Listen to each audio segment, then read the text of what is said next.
Thank you for watching this video. Subscribe to my channel. In this video, I want to talk about time lags. A time lag, well, it's just a space between two moments. Or a time lag can also be a break. For example, you're at your job and you have some moments to quit, stop working. You can go to the bar or you can go into town and you come back. That's a break or a time lag. Or a delay.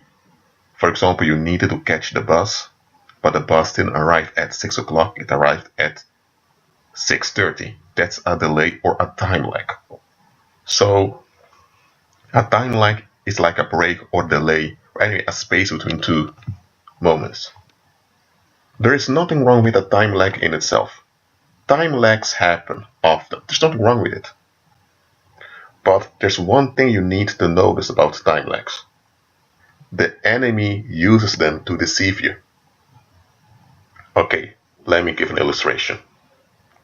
You and your wife, I often use male examples. Well, so let me continue.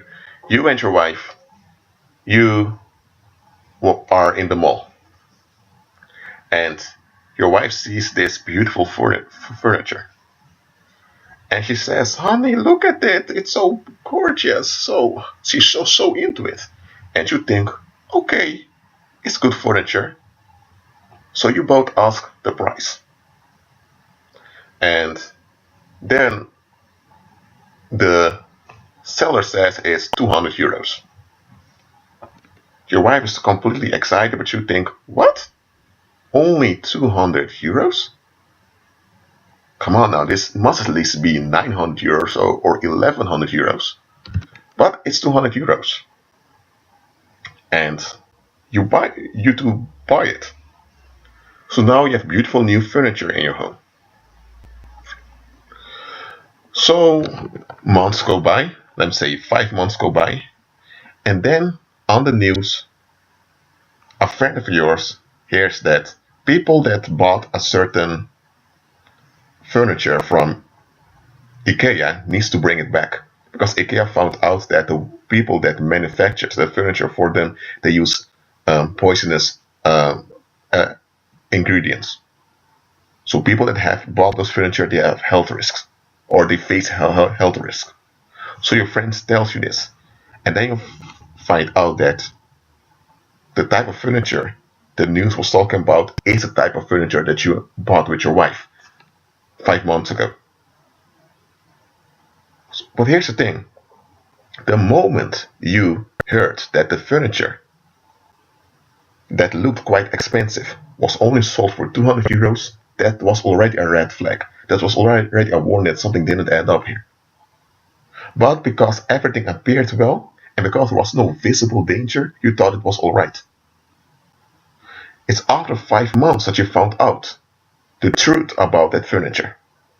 Now what if you were there and you could see directly that there was something wrong with the furniture, and you could see that it may bring health risks? In this case, there wouldn't be a time lag. Or better said, there wouldn't be the deception that everything's alright while it's not. In this case, a time lag was used, and the time lag was covered by the cheap price. The cheap price was to cover the thing that was going on with that furniture, and that's why you bought it, because you could afford it, and it was a beautiful furniture indeed, but there was something with that furniture that wasn't right. But that thing that wasn't right was covered, and it would only be a matter of time before it would manifest. Or let me give another example. You desperately needed to get the job, and you were praying and praying, and one day someone calls you to come to a job interview, and you go. And when at the job interview, the employer tells you that he was informed by a friend of his at college that he used to go to college with, that you were good in photography. And let's say you are good at photography, you're a professional photographer, you're now hired for a job. So you think, whoa, those connections work because that friend of that employer was someone you made shots with years ago. So you think, no, great, now I have a job. And indeed, you do have a job, you have a good income, so there is ease in your circumstances now. But then, let me say about a year later, someone asks you whether you know such and such. And you know that such and such because that's your employer. But you keep it. You play dumb, you say, no, who is it? And then the individual tells you, that guy, he's involved with the wrong crowd. Some of his employers disappeared. And nobody knows where they are. Oh, so you play dumb. You think, oh, okay. Man, maybe those people just went on holiday.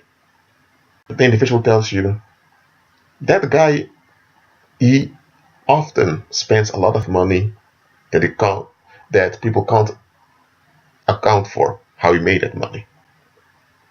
And then you play dumb again and say, oh, tell me. Then the individual tells you, I used to hire that guy to send his photographer to shoot for me.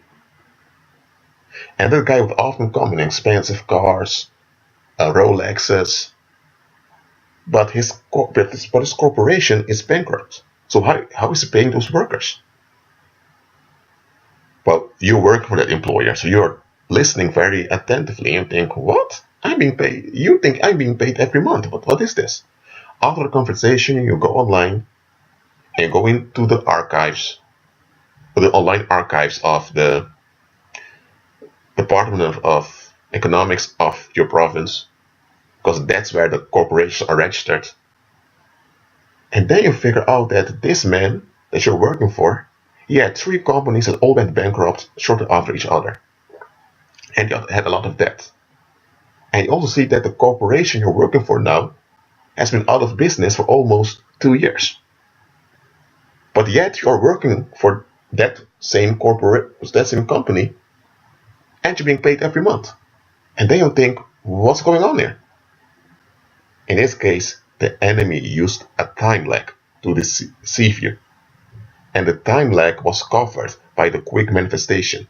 Now, understand me well, there's nothing wrong with a quick manifestation.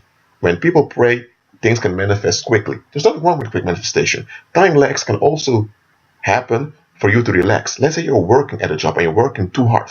If there's a time lag, for example, the computer crashes, now there's a delay in you finishing your work, but now you can relax, you can reflect back. So time lags are not bad in themselves, but the enemy uses time lags to deceive you. Because if the full picture would appear to you instantly, there wouldn't be any deception. There wouldn't be anything to trap you. You know, that's why I tell people to look at the bigger picture.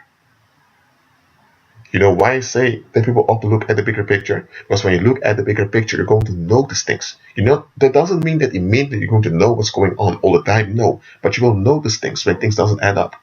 And when you look at the bigger picture, you also notice other opportunities out there or other options.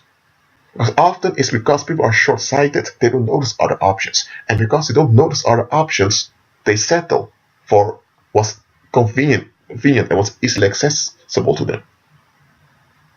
And often those convenient things are practical, but they're not beneficial on the long term. Well, that's it for now.